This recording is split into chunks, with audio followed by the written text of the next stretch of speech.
I've seen lots of good movies that came out in 1999, especially after I got Satellite. And there was this one film that I'd only seen maybe once or twice, and I never revisited again until more recently. And it was this film right here, a film that really made Angelina Jolie a bigger star, even though she was kind of big already at the time. And she joins Winona Ryder in this Academy Award nominated film.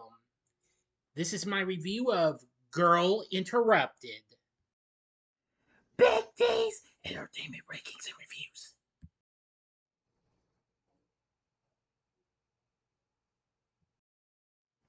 So, greetings, my fellow YouTubers, and welcome again to Big D's Entertainment Rankings and Reviews. My name is Doyle, better known to as the Big D, and this time around I bring to you a review of the 1999 biographical drama flick Girl Interrupted, released by Columbia, directed by James Mangold, from a story he wrote with Lisa Loomer and Anna Hamilton Phelan. Based on Susanna Kayson's 1993 memoir, starring Winona Ryder along with Angelina Jolie, Clea DuVall, Brittany Murphy, Elizabeth Moss, Jared Leto, Angela Bettis, Jeffrey Tambor, Vanessa Redgrave, and Whoopi Goldberg. The film follows a young woman who spends 18 months institutionalized at a psychiatric hospital following a suicide attempt. The film was released on December 21st, 1999. And well, it was a modest hit, despite getting mixed reviews.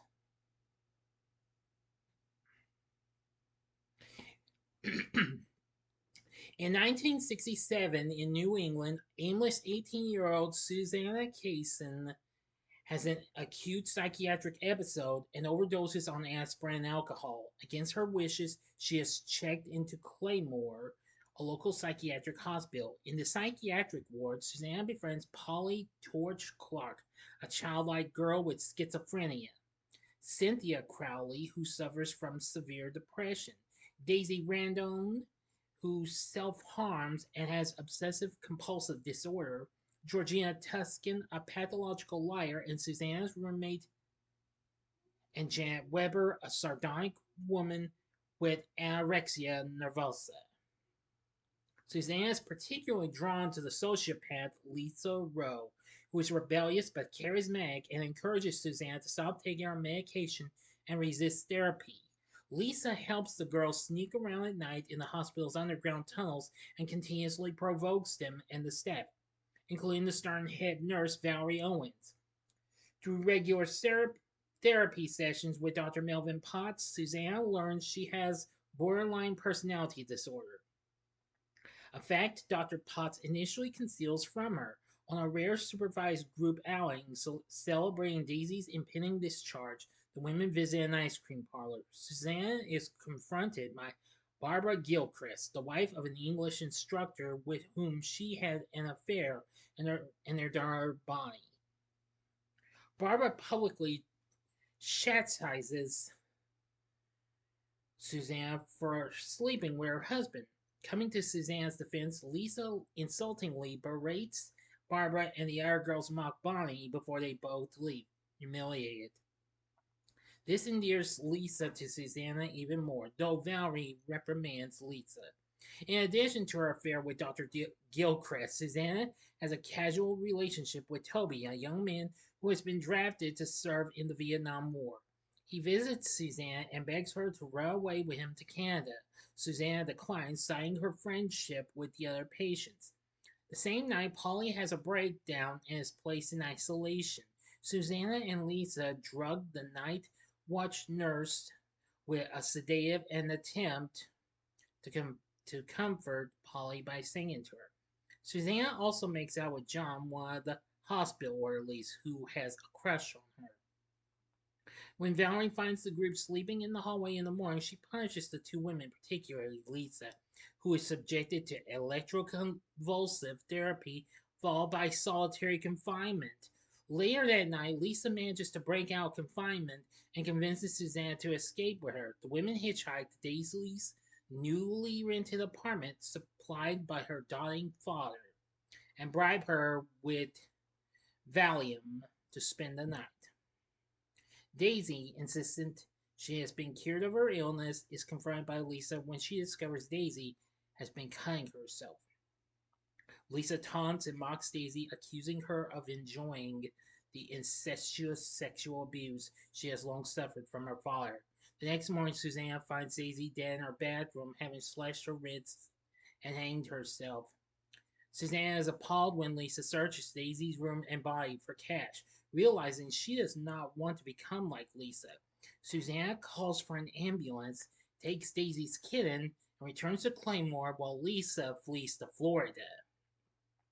Now for the final act and ending. As always, you know the procedure. You will have 5 seconds to stop this video. Go to the description box below and fast forward to the time below as I count down. Now, if you've seen this movie already, please continue. Okay, you've been warned.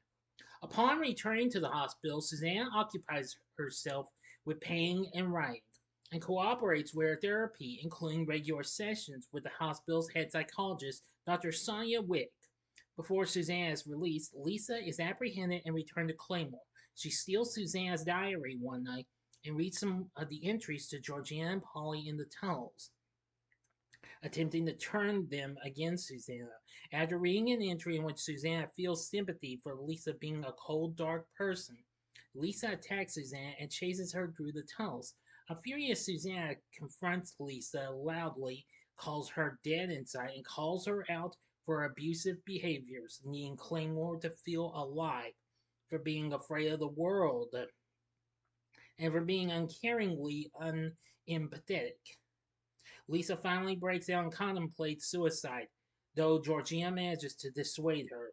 Before Susanna is released the next day, she goes to visit Lisa, now in solitary confinement and restrained to a bed. The two reconcile, and Lisa insists she is not actually heartless. They part on good terms, and Susanna bids farewell to everyone, apologizing to Georgina and Polly for what was written about them in her journal, with both women accepting the apology before Susanna departs. End of story. So, what did I think of Girl Interrupted? Well, it's been years since I last saw this film, and I figured that even though I may not have made it for its anniversary last year, I thought I'd make up for lost time and give this to y'all. I'm gonna say it is a pretty good film and what have you.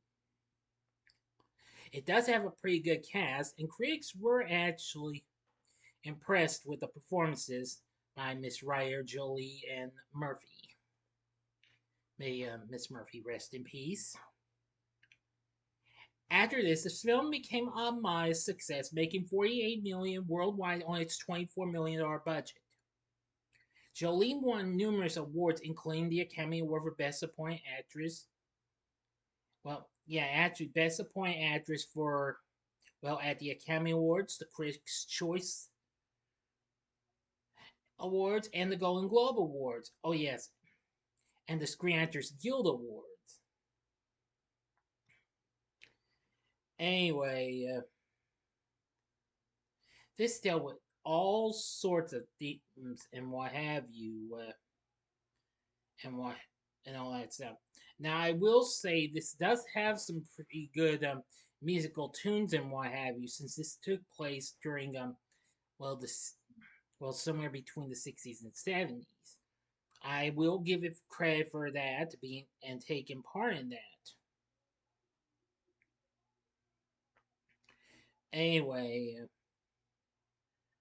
I will say that it just proved to have a whole lot of good stuff and what have you. Sure, it has a few issues, though. I'll get to this in just a second. Yes. Anyway, now then, the film sits at 54% on Rotten Tomatoes, saying Angelina Jolie gives an intense performance, but overall the film suffers from thin, predictable plotting that fails to capture the power of its source material. The film has a 51 score on Metacritic, and audiences polled by Cinema Score gave it a B. The New York Times' Stephen Holden wrote, "The film is a small, intense period piece with a hard-headed, tough-love attitude toward lazy, self-indulgent little girls flirting with madness. You can drive yourself crazy or you can get over it. The choice is yours.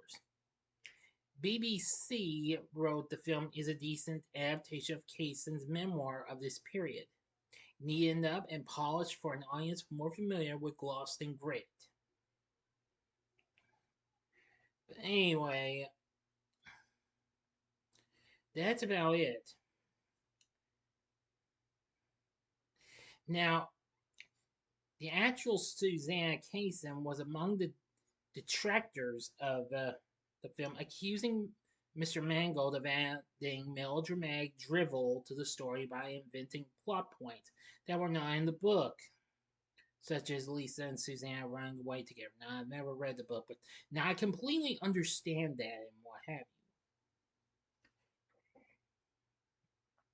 you. Now, in the film score was by Michael Dana, which was pretty good, but its soundtrack proved to have a good set of songs, ranging with songs from artists including the Mamas and the Papas, Jefferson Airplane, Aretha Franklin, Skeer Davis, and the band.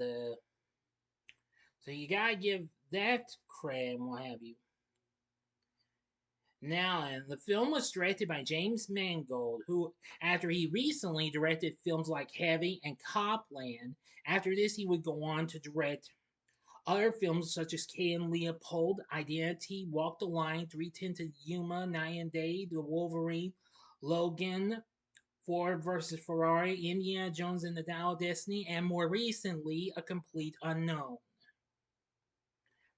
Now I will give Mangold credit for this. I completely was not aware he did this because I wasn't familiar with most directors at the time and what have you. But now I know that Mangold did a pretty good job.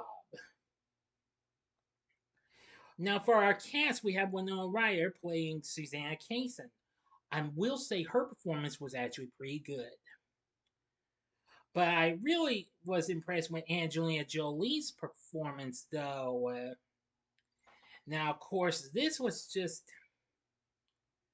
when she actually really, just a year after she made it big time and what have you. But, well, even though she had appeared in a few films and what have you, but it was after she starred in the HBO film Gia the previous year. That was from when she actually made it big time. Her performance as Lisa is very memorable, and I think it's one of her greats. Now, Georgina is played by Clea DuVall, whom that same year also appeared in the underrated LBGTQ flick But I'm a Cheerleader. In the previous year, she was in The Faculty. I've got to say, she's good. Brittany Murphy, who of course most people remembered her from Clueless, which expect a review of that tomorrow. If you didn't see my special announcement vid, plays Daisy. I will say she's pretty good in her performance. Playing Polly is Elizabeth Moss. Yes, yeah, she's when she now that she was all grown, she appeared in this film. I gotta say she was good. Now playing Susanna's ex-boyfriend Tobias Jacobs or Toby is Jared Leto, whom that same year appeared with Miss Jolie's soon-to-be husband Brad Pitt in Fight Club. And he appeared in numerous other films. Jeffrey Tambor played Dr. Melvin Potts, pretty good. Travis Fine, who I remember from Child's Play 3 and then later Tomcats, plays John, not bad. Angela Bettis, who went on to appear in the made-for-TV film of Carrie in 2002. She played the titular character, plays Janet. She's good. Vanessa Redgrave played Dr. Sonia Wick. She was good. And yes, I'll actually will give credit to Whoopi Goldberg for playing Valerie Owens. Yes. In addition, Ray Baker played Susanna's dad in the film, while Susanna's mother is Joanna Kearns, who most people would remember her for playing Maggie Seaver on TV's Growing Pains. So now you gotta admit the cast is really good. It has a good cast. So with everything said, Girl Interrupted is kind of a mixed bag, but I feel like it's a pretty decent type film. I feel like this, well, manages to pull it off with its characters having different disabilities and well issues and what have you. And that's understandable. But the direction was pretty good. Story is fair in some spots and what have you. It has a good score and a great soundtrack and a great cast and characters weren't too bad either. So with everything said, would I recommend Girl Interrupted? I'd say sure, go ahead. I think you'll like it if you give it a shot. So what did you think of Girl Interrupted? Let me know in the comment section below. If you like this video, click the like button, subscribe, and be a part of the Big D Nation. You know the rest? Thank well, keep it up and what have you. I'm only 40 subscribers away from 1,000 subscribers. Anyway, join me tomorrow morning when I do my Saturday morning TV log on Santo Bagito. So if you like this, check out my reviews for these other films with the two main leads. In the upper left hand corner, check out my re-review of one of Winona Ryder's early films, and that's the classic from Tim Burton, Beetlejuice from 1988. Or if you'd like to see one of Angelina Jolie's later films, check out my recent review of Mr. and Mrs. Smith in the upper right hand corner. Or if you'd like something else from James Mangold, go to the bottom left hand corner and see my spoiler free review of his recent hit from last year, A Complete Unknown. And the bottom right hand corner is the button you can click to subscribe. If you like rankings and reviews on movies, TV, music, video games, etc., then I'm your guy. Thanks for watching. Until next time, I'm the Big D saying, see ya.